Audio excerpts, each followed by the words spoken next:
good evening. Yan yung aking lulutuin ngayon. Gising-gising. Gising-gising.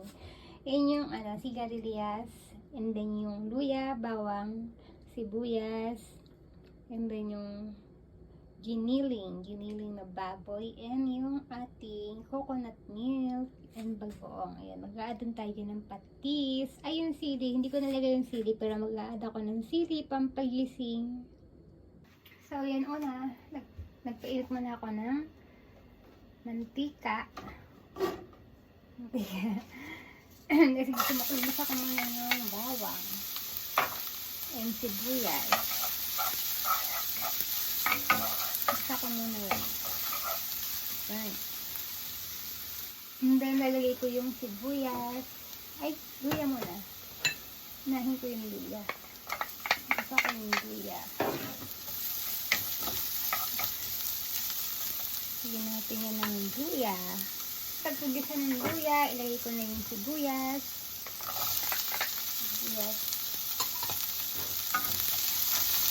Gisa ko lang ulit siya.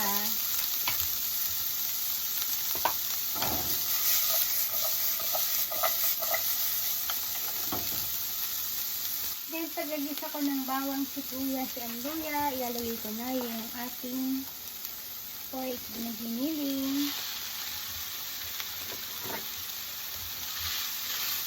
Ayan. Hindi natin yung giniling.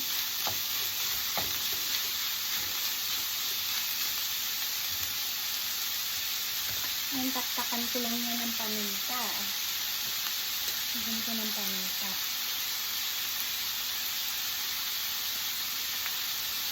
Ayan, hayaan ko lang siya hanggang mag-golden brown. Then, lagay ko yung sili na golden brown na siya.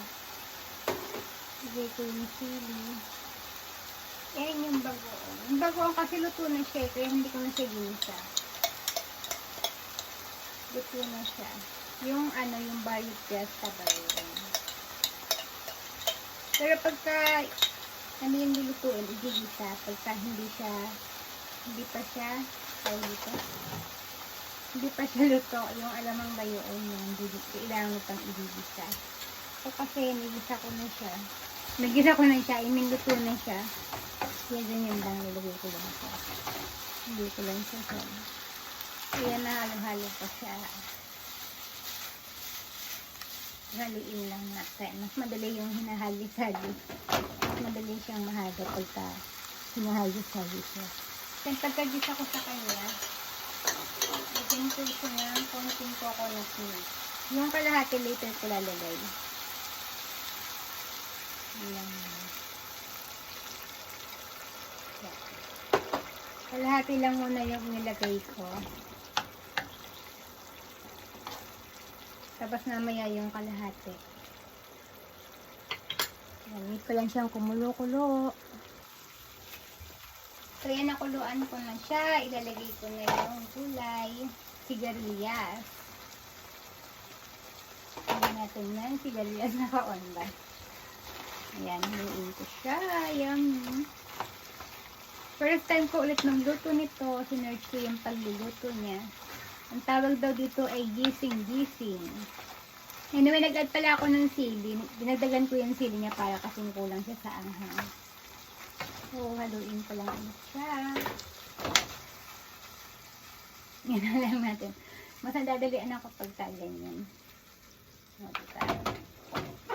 Mas madali siyang mahalo pag hinahagis-hagis.